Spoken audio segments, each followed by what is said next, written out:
Good morning to you. Thanks for being patient with me. My good friend Rob Long up at the Fan, 105.7, I think it is, in Baltimore. We usually get together a couple times a year. We'll talk a little NFL football. We'll talk some ACC football. He's a chicken. He likes South Carolina, and he likes to give me a hard time about my Tigers. And I told him I'm okay with that. He said, I don't think that Clemson is a championship contender this year. And I said, Rob, I agree 100%. I said, too many unknowns. Not knowing who the starting quarterback is going to be, and that's kind of been a revolving door. And two brand-new coordinators, even though they came from on staff, they're brand-new coordinators. You don't know how that's going to be. I said, I don't see them, not with what's out there in front of. I said, I'm a realistic Clemson fan. I pull for them. I'm a true Clemson fan. I pull for them in basketball. We don't even play basketball down there. That would make any difference. I said, but I'm also realistic, and I don't think they're a championship contender. Now, they will mow through the ACC, but that's not saying much either. Yeah, they will. In case you haven't heard, and I'm sure that you have, Baker Mayfield has been named the starting quarterback for the Carolina Panthers, and that's why I got the call yesterday. As soon as that story broke, I got a call from them saying, can you come on with us in the morning? Because that's usually what happens whenever there is some kind of a change, a real story comes out of the Panthers. That's when he wants me to come on and talk a little bit about it, and that's kind of what we did. I don't – hey, Andy Royals, good morning. Richie, good morning. I don't like it. As I said, I think Matt Corral has the best chance, but he's out for a year, so that's not going to do any good. You've got P.J. Walker, real name Philip Walker. Really and I told Rob exactly what we talked about yesterday.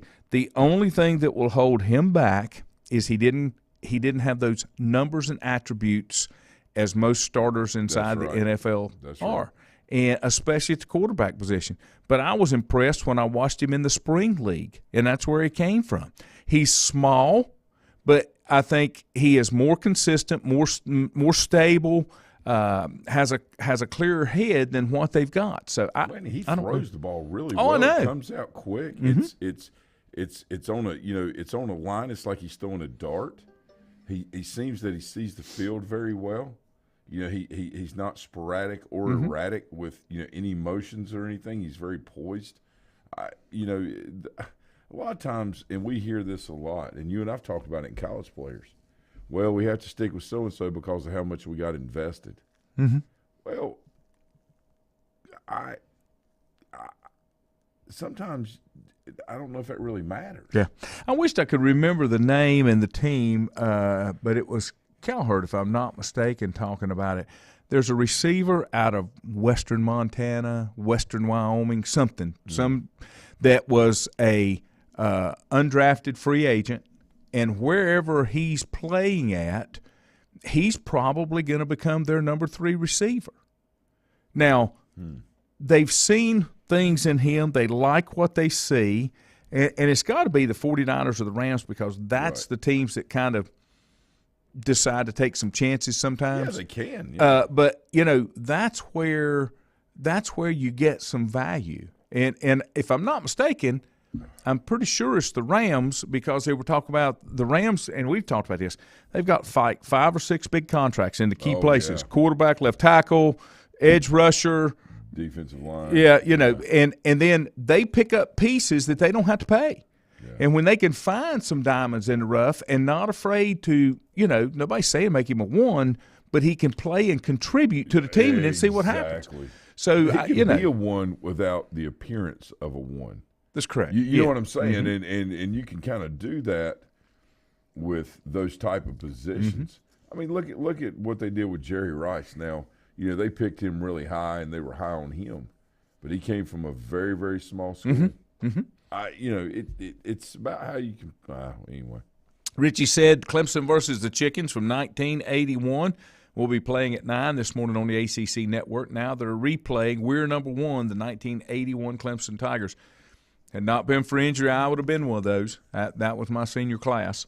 But everything happens for a reason, and I'm completely happy with where I'm at. Andrew says, my opinion, Baker's a gunslinger. He's going to make some bad plays, but he's going to be electric at times. Who's he going to be electric with, Andrew? That's my thing. No, the electric part is like you'd be like, holy cow, did he really do that? And then the electric on the other side is why did he do that? You know, so it's he's definitely good. I mean, he is like.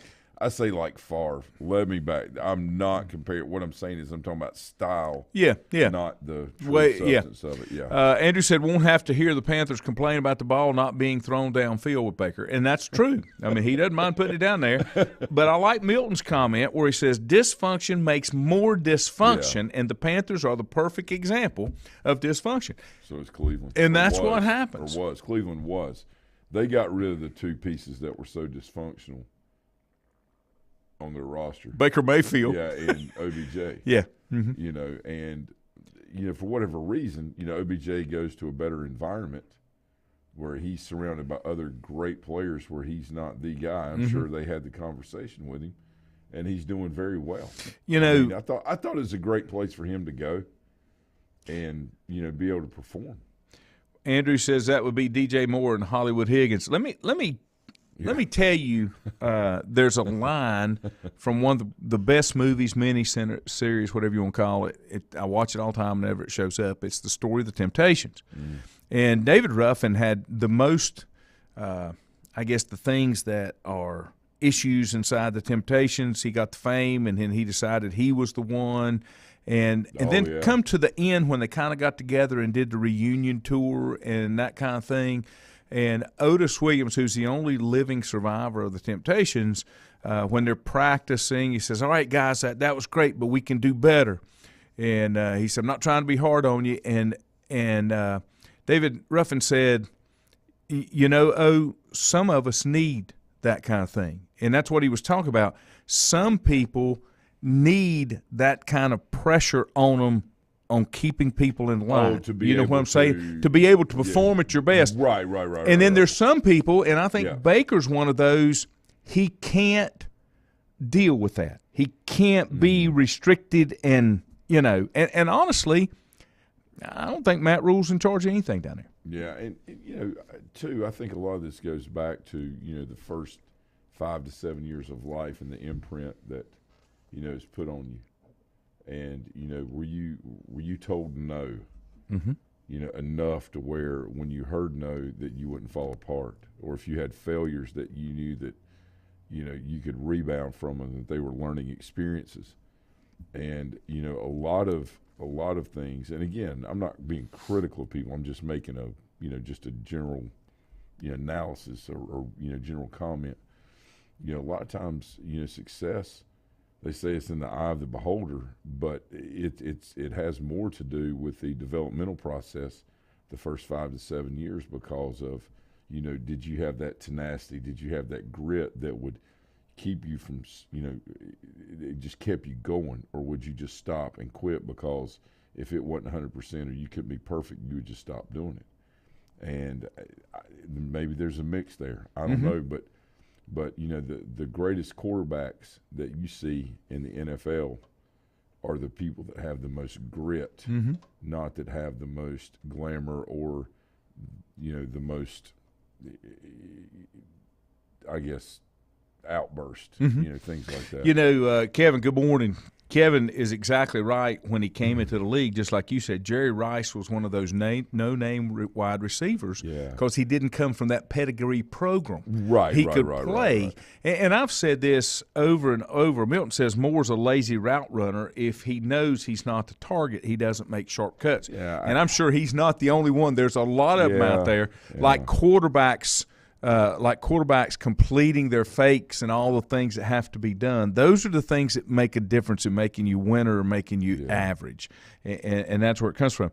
I've said this over and over. There are 53 men on the roster in 32 franchises, and that's basically roughly 1,600 players, not counting practice squad and the other thing, but say 1,600 players. Right.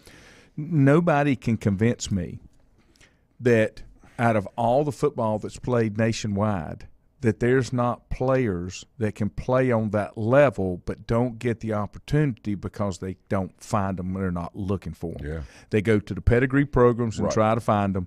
But if you go back and you look at a lot of the Hall of Famers in the NFL, they didn't come from the pedigree programs. They came from smaller, no-name universities.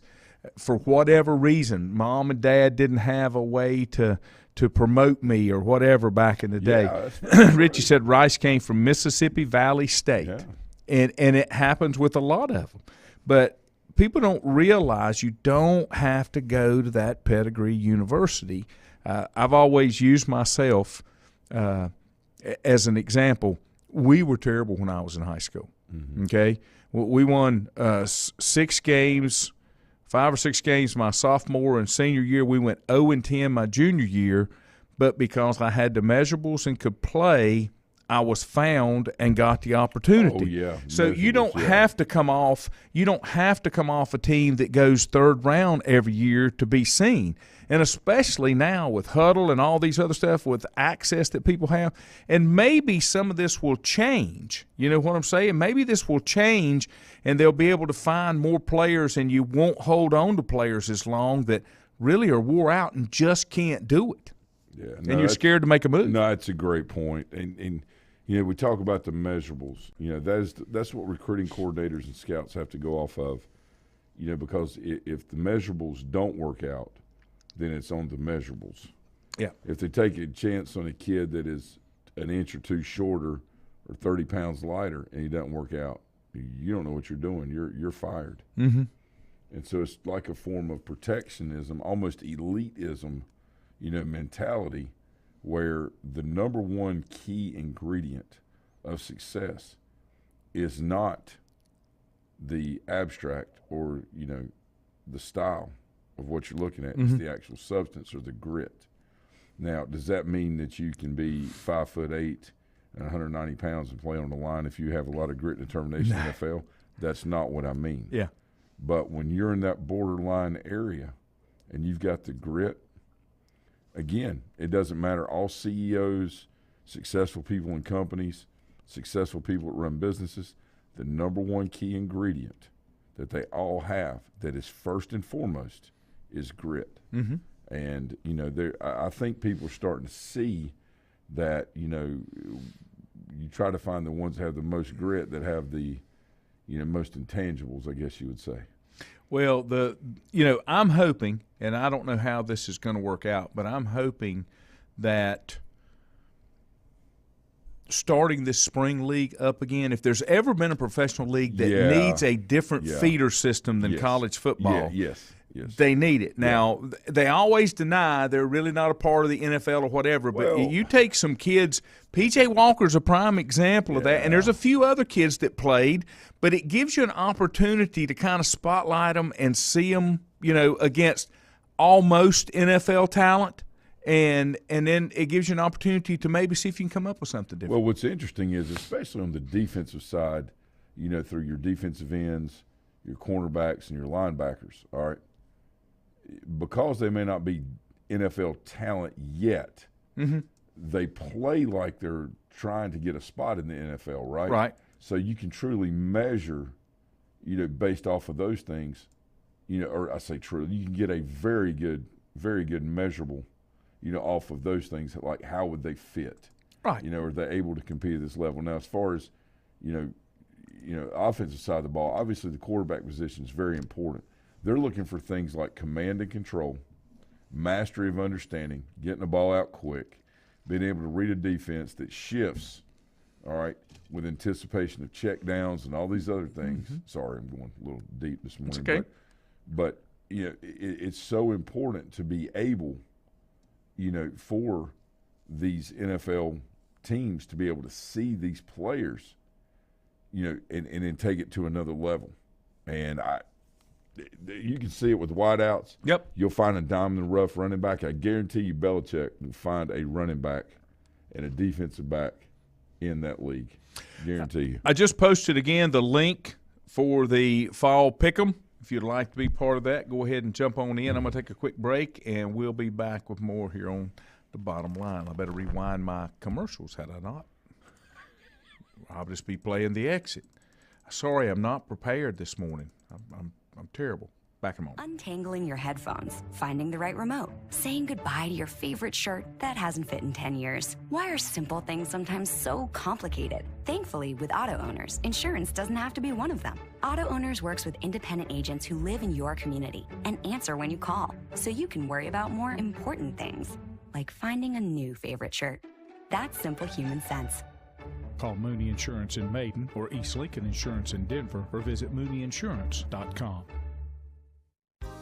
Times convenience stores are more than convenient. They're your neighborhood store, your store. With locations in Lincoln, Catawba, Gaston, Iredell, and Mecklenburg counties, there's one near you. Times convenience stores have the right items at the right price, from snacks, cold drinks, and light meals from the grill, and there's always a special to save you time and money. Times has what you need. Times convenience stores, there's one near you. Regardless of where you're going, there's one on your way. Remember, there's always time to stop by Times. Have you thought about when you would like to retire? One of your major assets is planning for retirement is time, and you lose a little of it each day. The longer you wait to start accumulating capital for retirement, the harder it's going to be. How should you plan for retirement? Start by calculating approximately how much capital you will need at retirement, then estimate how much you will have to put away each year. Finally, carefully choose the investments in which you will invest. Stifel Nicholas can assist you. Call Ford Rembert today at 828-624-7300. Stifel Nicholas, member SIPC, and the New York Stock Exchange. First Federal Savings Bank has been serving Lincoln County since 1940. And as it has been from the beginning, customer service is a priority to First Federal Savings Bank. They want to get to know you by name. First Federal Savings Bank has the convenience, the products, and the services that the larger banks have, but with hometown people that you see throughout your community. Stop in and visit one of their 4 convenient locations and see what First Federal Savings Bank has to offer you. Member FDIC, an equal housing lender. Whether it's a sit-down meal or a call-in for the drive-thru, Brookwood Cafe and Catering is the answer. A variety of meats, vegetables, and desserts cooked daily, or a hot sandwich from the grill, they have what you're looking for to satisfy your taste buds. If you need catering from 5 to 500, Brookwood has you covered as well. Stop by Brookwood Cafe and Catering at 202 Providence Mill Road in Maiden. Don't forget breakfast daily till 11 a.m. Open Tuesday 6 a.m. to 2 p.m., Wednesday through Saturday 6 a.m. till 8 p.m., and Sunday from 7 a.m. to 3 p.m. Call 828-428-8944 to place your order today. Covenant Church began as a vision of just over 100 people in 1984. Since then, Covenant Church has grown and currently located at 2168 Gastonia Highway in Lincoln. The Sunday schedule includes early morning worship at 8:30, Sunday school at 9:45, and morning worship at 10:45. Their ministries extend beyond Sunday. Visit their website at www.covenantchurch.church to see all they have to offer, and better yet, stop by and see for yourself. Covenant Church may be just what you're looking for a new church home. If you ask around, you'll find Burke Mortuary has a reputation for excellence and commitment to value. They've built a reputation of trust for more than 35 years. Burke Mortuary is proud to offer personal attention, meaningful tributes, and the area's most affordable prices. They're also proud to offer you beautiful, state-of-the-art facilities. It's the perfect place to honor your loved one. So when choosing a funeral home, the choice is easy. Choose Burke Mortuary with locations in Maiden and Newton. In the best of times, no one is more deserving of every opportunity, encouragement, and support than the youth in our communities. Parents, teachers, coaches, and sponsors struggle to stretch their budgets to continue help. Communities need a team effort. Times Oil Corporation, a longtime member of the community, established the Times Educational Alliance Mission, or Team Foundation. Since 2011, over $125,000 in grants have been donated in the community. Times Oil and the Team Foundation are proud to be community partners.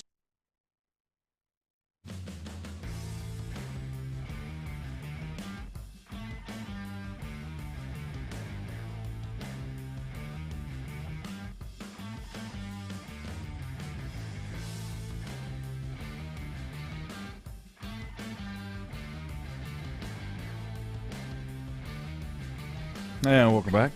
I had to take a short break and see my grand dogs. I've got about 17 of those. They're growing well. Yes, they are. Holy smokes. Better them than me.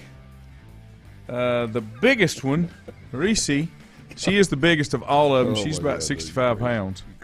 And it's because Camden feeds her way too much. But that's okay. Busy day today. You got a busy day today? Yeah.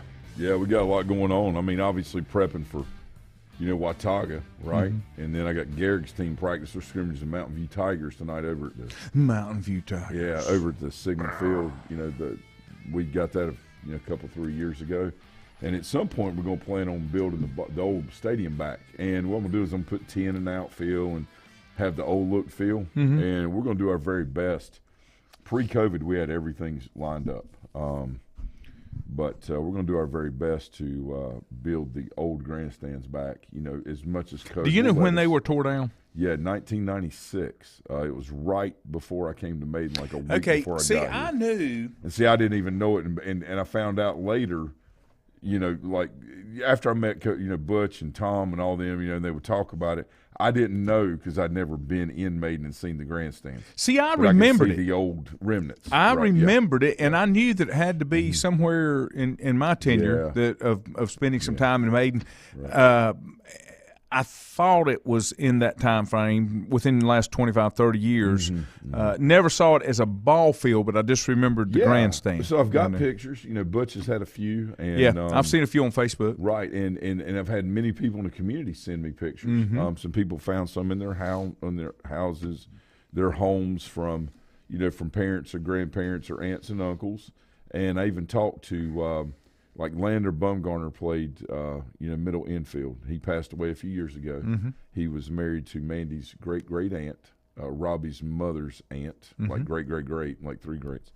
So I got, of course, I went to church with him. I got a lot of history there. He had some pictures and things like that. So what I'm trying to do is make sure that I do it as close as I can. It's not going to be by any means the perfect part. But I'm having to work with Duke Power on some things right now because they have huge transmission lines out there, and there's a 30-foot or 15-foot clause that they have. And I understand that. I've just got to make sure the fence is movable if they ever need to get trucks down there. You won't you won't remember this because what year were you born? 72. Okay. It was torn down not long after that.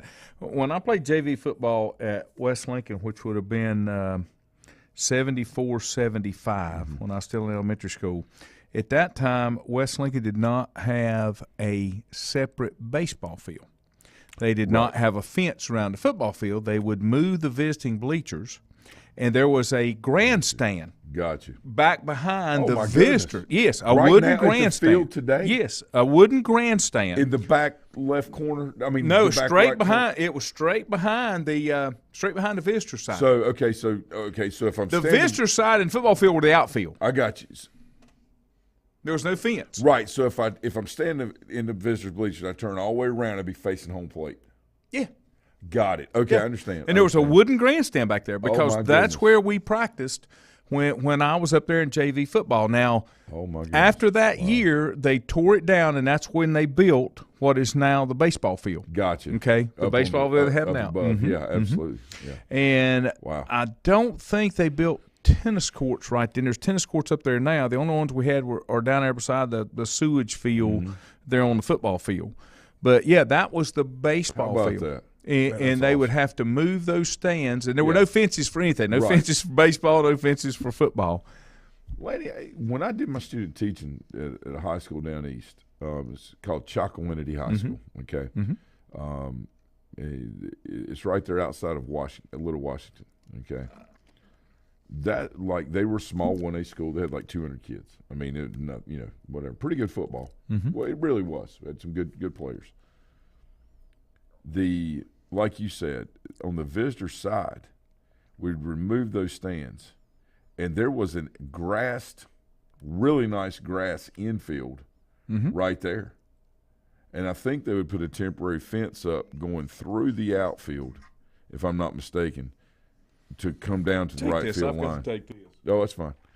And, what's interesting is like, when you go around to all the high schools, you go around to a lot of the old high schools, and Marshall, North Carolina is a great example. That high school is actually on an island. So Marshall, you may or may not know this, is the only town in the United States of America that cannot expand. Thank you, sir. Its boundaries can expand. It's got a sheet of granite on the right and it's got the river on the left. So what they did was they obviously built a bridge over the river, and then they built another one going onto the island. Well, I found all this stuff out when I was teaching and coaching at Madison High. They were taking me around showing me things.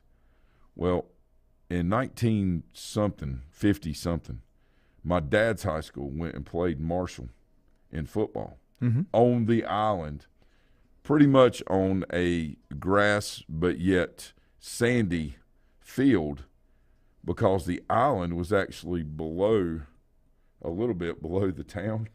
So the island would flood, once every 2 to 3 years. Yeah. And they showed me the flood wall Where they measured it. on the school building that was 3 stories high. Wow. The school building was ground level, but also had a I don't basement. understand why they build places like that. But that was back in the day. I know. Right, you know what I'm saying? But the point to all this is their baseball field, and I was just up there a couple of weeks ago when we took Quinn up for his visit to Mars Hill, and I just wanted to go by and show him, hey, you were born up here in Asheville. This is where your dad used to teach and coach. Me and your mom spent a lot of time here with people and the kids and everything. And I took him out there and showed him that. It's just right there off of 2570. And he's like, Dad, he's like, this field's not very big.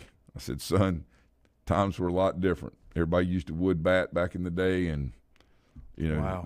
but there's a lot. My point is, there's a lot of history there, and I'm sure that our friends listening, have seen examples of this everywhere. But just how different things are. And we talked about this before, and I'm not being ugly and not putting anybody down, but I'm sorry. MS Steel may have been the greatest field for baseball and still is, but it was the worst football field there ever was. So would you truly run up on the mound? Yes, like they did Charles not take Aberman? they did Charlie not take the told me mound that down. You got to No. run up on the mound to throw a pass. He Did jumped, not. They jump do pass not. off And it the was mound. dirt. I mean, half of about over a third of the field was dirt.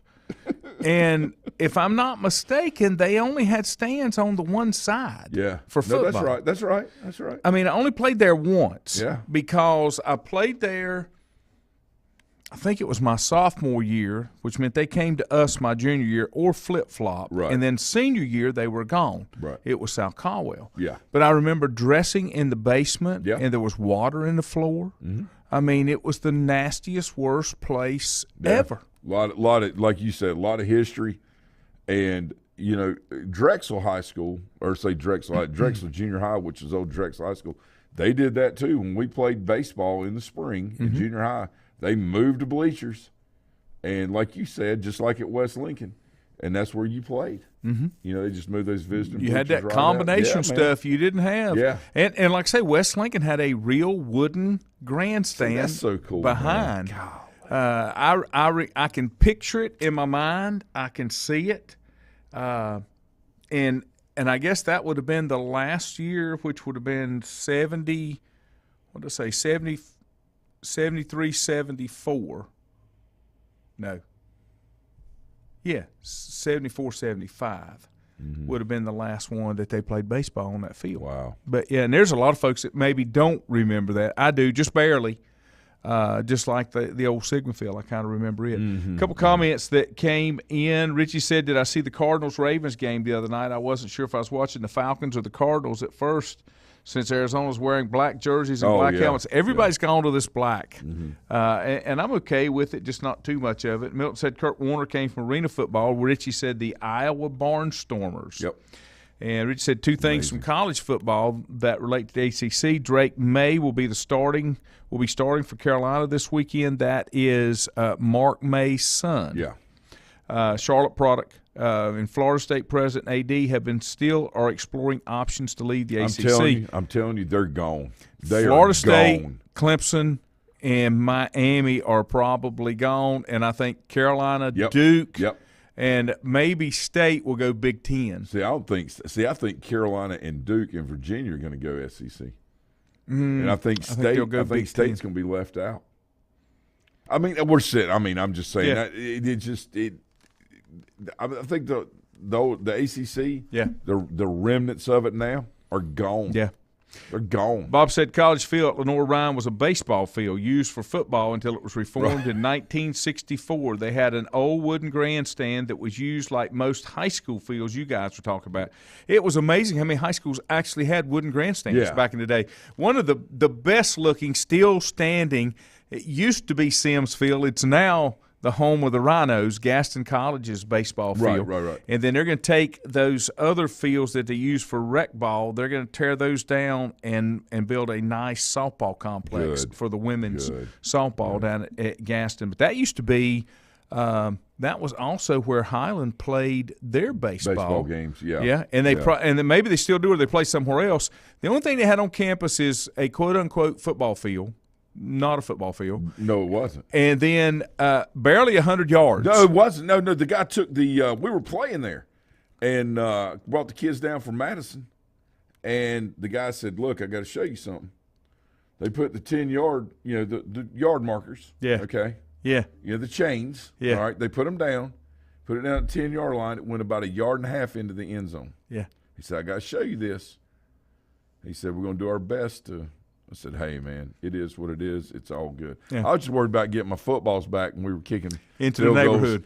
On the other thing, I said, hey. And I used the term hood loosely. I said, I heard them back there in the woods. They were laughing and throwing footballs. I said, hey, throw those balls back. I can't tell you what they said back to me. Oh, I know. They basically I was told thinking me to like go they somewhere finally, that I never want to go they after finally I leave this place. They finally put and some kiss something. Put some Little nets kids. up. Yeah.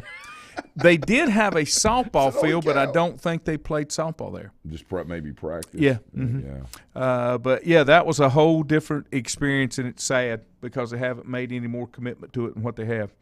All right, we got to bop out of here. Short show today. Thanks for bearing with me. I had to go on to Baltimore, but we must get back to real life. We'll do it again tomorrow. Bill Bender. I put Bill off. Bill's going to join me on Friday at 8 o'clock. The Invisible Man will make a return tomorrow.